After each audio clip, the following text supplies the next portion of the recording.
猎物，却是没能杀人的寒风。老师，对不住了，这次也连累您了。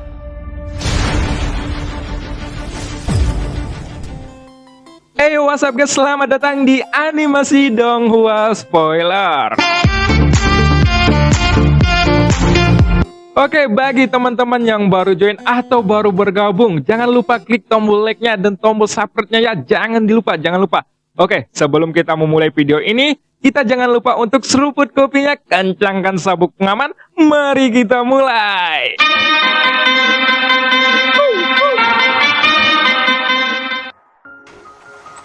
Pada episode sebelumnya diceritakan, Xion bertarung melawan Suchang. Sampai di mana dia tidak bisa lagi melawan Suchang. Namun, tepat ketika Suchang mendekatinya, Xion segera mengeluarkan jepit rambut kaca naga poniknya. Lalu, setelah itu, muncullah sang dewa tertinggi. Ia menghancurkan markas praktisi Taisu. Dan scene pun berganti. Orang-orang tidak tahu metode apa yang digunakan untuk sepenuhnya menghancurkan markas praktisi Taisu dari dalam dan mengubah bentuknya. Itu menyebabkan energi penghancur dari berkas cahaya pun menyapu sekeliling. Segera, energi yang mengerikan pun menyebar dengan gila-gilaan. Dan meskipun ada orang-orang yang sudah mundur cukup jauh, semuanya tidak pernah menyangka bahwa mereka masih akan terpengaruh setelah mundur sejauh ini. Sang ratu yang masih terdiam pun langsung memerintahkan pasukan yang berkobar untuk mengambil alih agar semuanya mundur. Dan setelah semua pasukannya mundur dalam radius yang cukup jauh, dengan lambaian jubah lengan bajunya, sang ratu dengan cepat menstabilkan ruang di sekitarnya. Dan semua energi itu pun diblokir oleh dirinya. Namun, tanpa diduga, orang-orang dari Istana Dewa Pemburu tampaknya cukup pintar dalam memanfaatkan situasi ini. Mereka semua menyatu dengan pasukan yang berkobar, dan kebanyakan dari mereka tidak terluka di bawah perlindungan dari sang ratu. Akan tetapi, para praktisi Taisu yang panik tidak seberuntung mereka. Badai yang diciptakan oleh ruangan yang hancur itu sudah menghempaskan semuanya. Bahkan, dengan pelindung armor dewa palsu, sulit untuk aman dan baik-baik saja dalam sapuan energi seperti itu. Oleh karena itu, ada satu demi satu teriakan dari pasukan praktisi Taisu dalam badai. Dan ruangan besar itu pun runtuh, sampai pada akhirnya itu berubah menjadi kehampaan. Pada saat ini, sinar pemusnah dari ratusan monster raksasa yang keluar secara bersamaan dengan mudahnya diselesaikan. Tapi, Suchang tidak akan pernah melihat pemandangan ini, karena meskipun jiwa Suchang belum menghilang, tetapi sebenarnya jiwa tersebut sudah musnah, kecuali kesadarannya. Hanya saja ada jiwa yang membawa ingatannya yang tersisa. Dan sang dewa tertinggi sepertinya tahu bahwa Xion akan membutuhkan jiwanya. Jadi, ia tidak mengambil tindakan untuk menghapusnya secara langsung, dan hanya bagian dari ingatannya yang dipertahankan. Dengan penyebaran energi yang mengerikan ini, lingkungan pun berangsur-angsur menjadi tenang, dan semua dewa Taisu pun terhempas. Lalu, selain ratusan dewa Taisu yang dihempaskan, praktisi Taisu tingkat elit juga dimusnahkan. Kini, pertempuran dengan dunia Taisu bisa dikatakan sudah berakhir. Dan saat ini, Jushi sedang berdiri di atas monster terbang raksasa, sambil menonton Xion di belakang pria berjubah kekaisaran. Namun, ketika menatapnya, mata Jushi tampak rumit. Meski bukan Xion yang bergerak, tapi Jushi tampak sadar menatap pria berjubah kekaisaran yang muncul di depan Xion itu. Jushi sudah memahami hubungan antara dirinya dan Xion.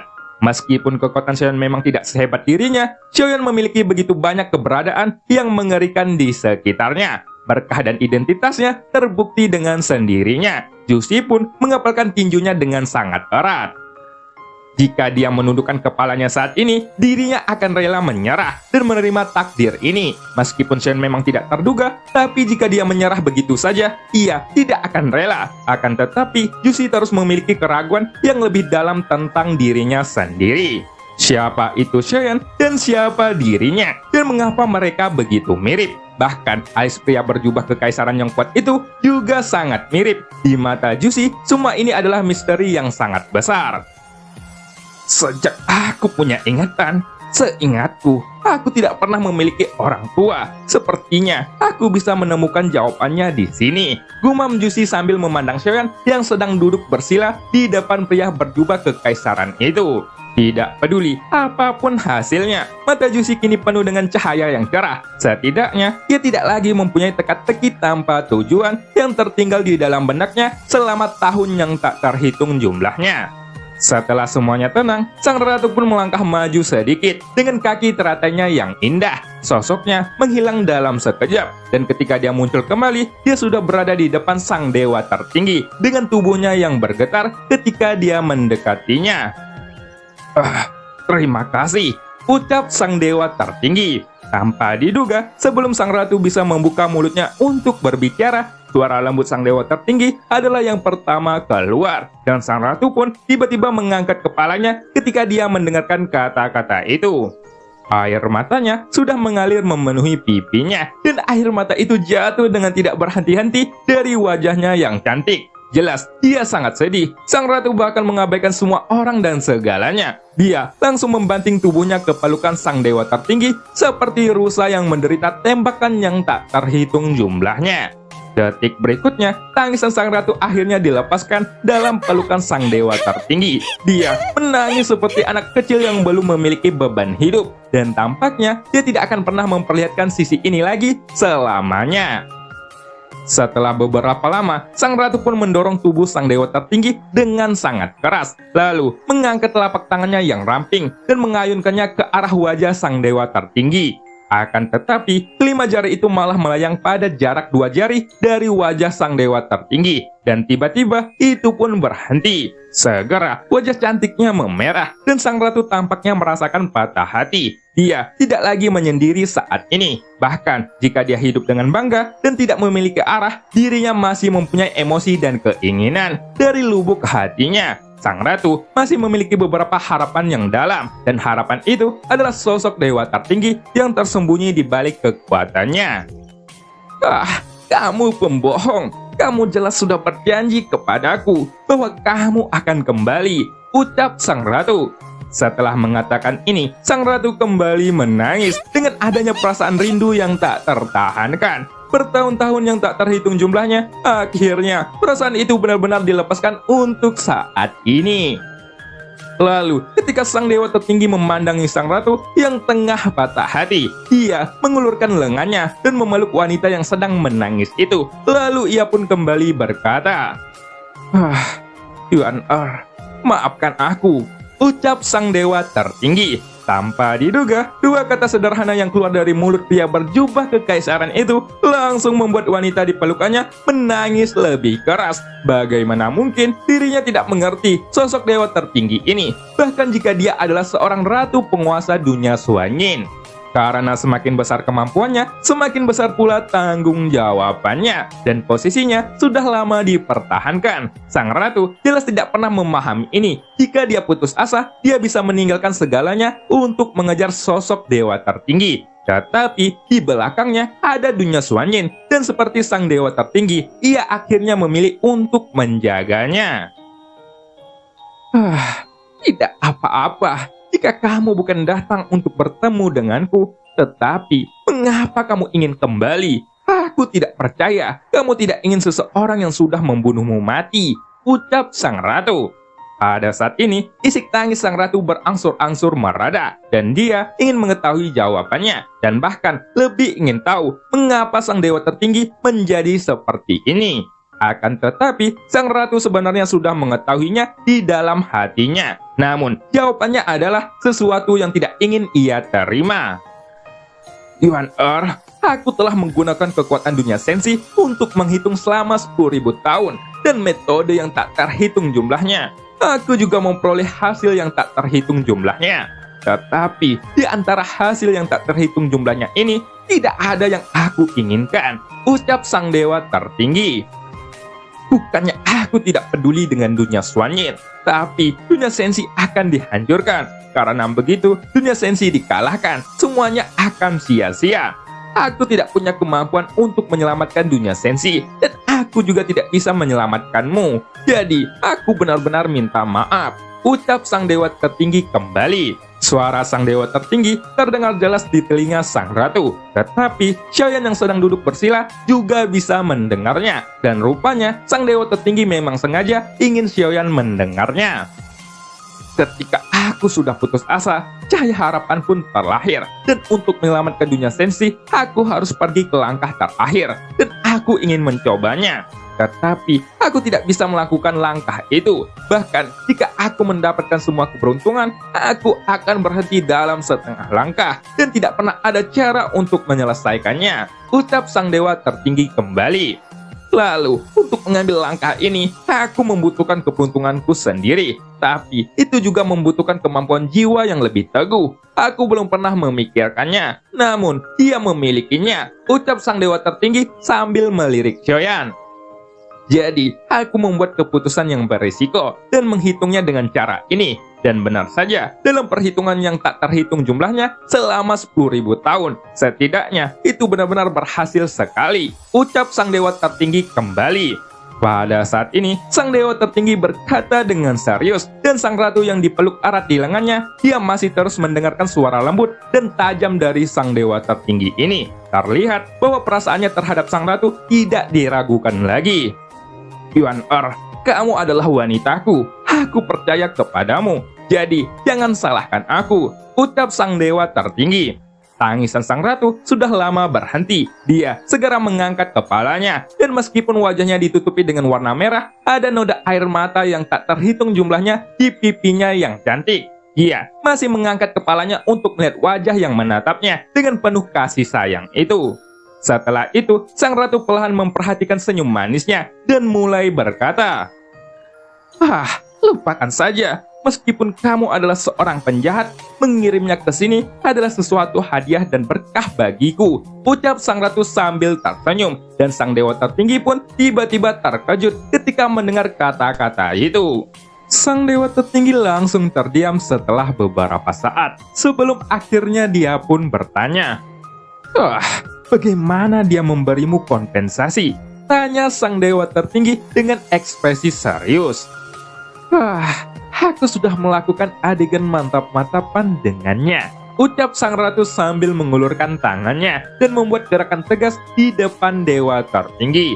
Mendengar ini, sang dewa tertinggi langsung terlihat bodoh. Mungkin dia tidak pernah begitu terdiam dalam hatinya seperti kali ini. Tapi tampaknya, meskipun dia mengetahui hal ini, dia tidak bisa melawan ataupun memarahi, karena itu sang ratu yang merupakan istrinya, maupun Xiaoyan yang merupakan reinkarnasinya.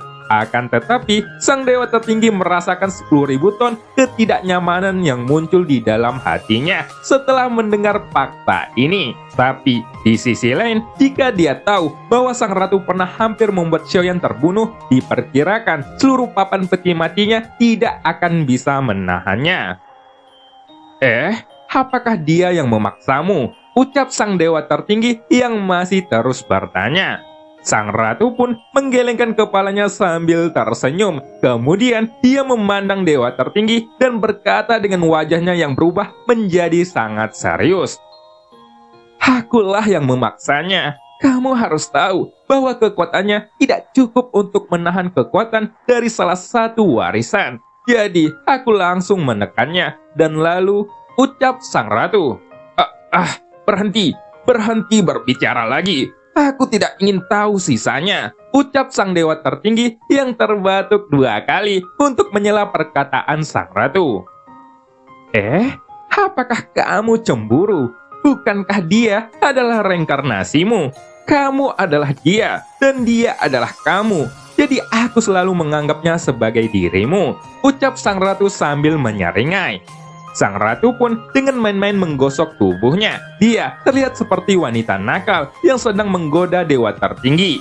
Di sisi lain, sang dewa tertinggi menjadi bodoh lagi ketika mendengarkan kata-kata sang ratu. Jelas, dia belum pernah mengalami hal semacam ini.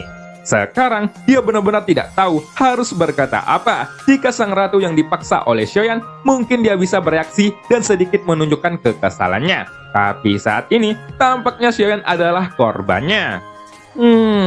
Bagaimana kalau aku menembusnya untukmu? Ucap sang ratu sambil tersenyum dan memandang dewa tertinggi yang terlihat tidak senang. Sang dewa tertinggi pun langsung tersenyum kecut dan menepuk kepala sang ratu dengan tangannya yang ringan. Lalu, ia mengulurkan tangannya mencubit pipi sang ratu yang elastis dan berkata dengan sedih, jangan bercanda. Aku sudah mati, jadi aku tidak memiliki kemampuan itu lagi, ucap sang dewa tertinggi dengan perlahan. Benarkah? Biarkan aku melihatnya, ucap sang ratu yang masih menggoda dewa tertinggi. Sang ratu pun kemudian mengulurkan telapak tangan kecilnya setelah dia berbicara, dan begitu dia meraih dewa tertinggi, dia segera mencengkram burung dewa tertinggi dan hendak menariknya. Namun sang dewa tertinggi langsung berkata, dasar, sudah, hentikan. Apakah kamu tidak akan membiarkan seseorang hantu untuk pergi? Lupakan ucapanku barusan. Itu tidak apa-apa, ucap sang dewa tertinggi sambil menepuk kepala kecil sang ratu lagi. Meskipun dia mengatakan hal ini, ekspresi di wajah dewa tertinggi sudah penuh kekaguman. Tampaknya dia sangat menyayangi sang ratu dari dulu hingga sekarang. Baiklah, jika kamu tidak mau, maka aku akan terus memaksanya, ucap sang ratu sambil mengerutkan bibirnya dan menghadap ke arah Xiaoyan yang wajahnya menunjukkan kemarahan. Tidak, jangan. Kenapa kamu melakukan hal ini? Ucap dewa tertinggi dengan kesal. Memangnya kenapa? Ucap sang ratu sambil memalingkan wajahnya. Pokoknya jangan. Dia juga seorang pria yang sudah mempunyai istri dan selir. Kamu seharusnya mengerti, karena kamu juga seorang istri. Jadi jangan sembrono lagi, ucap sang dewa tertinggi. Sang dewa tertinggi berkata pada sang ratu dengan nada dan wajahnya yang terlihat sangat serius. Sang dewa tertinggi berkata pada sang ratu dengan nada dan wajahnya yang terlihat sangat serius. Sehingga ketika mendengarnya, sang ratu hanya bisa mengangguk dengan kesal, tanpa berani untuk membantah sama sekali. Berapa banyak waktu yang kamu miliki saat ini? Bisakah kamu tinggal bersamaku di sini? Tanya sang ratu dengan hati-hati. Sang dewa tertinggi pun memandang sang ratu yang bersarang di pelukannya. Dia juga tahu bahwa sebagai seorang wanita, sang ratu telah menanggung beban yang terlalu banyak selama bertahun-tahun dan tidak akan ada artinya jika dia hanya sendirian. Akan tetapi, selalu ada sesuatu di hatinya yang membuat sang ratu selalu terlihat kuat. Sang ratu adalah tipe orang yang ingin diandalkan oleh orang yang dia sayangi. Tapi, sekuat apapun hatinya, siapa yang tidak mau berlabuh di pelabuhan, meskipun hanya untuk berlindung dari sapuan badai? Aku khawatir, kali ini waktuku tidak banyak. Tapi tenanglah, kita akan bertemu lagi di masa depan, ucap sang dewa tertinggi dengan nada yang lembut. Ketika sang ratu mendengar kata-kata ini, dia langsung memeluk dewa tertinggi dengan sangat erat. Dan ketika memandang sang ratu yang berada di dalam pelukannya, sang dewa tertinggi mengulurkan tangannya lagi dan mengusap kepala sang ratu.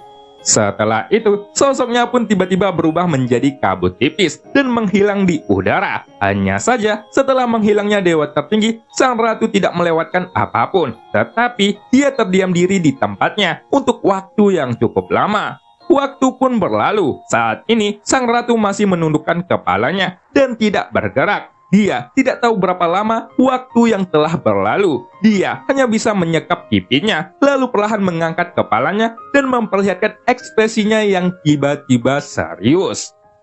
Dan cerita pun berakhir. Sampai jumpa di episode selanjutnya. Membeli ragi sama Pak Rensi. Nggak lama lagi Xiaoyan balik ke Sensi.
加玛帝国云岚宗，萧炎回来了。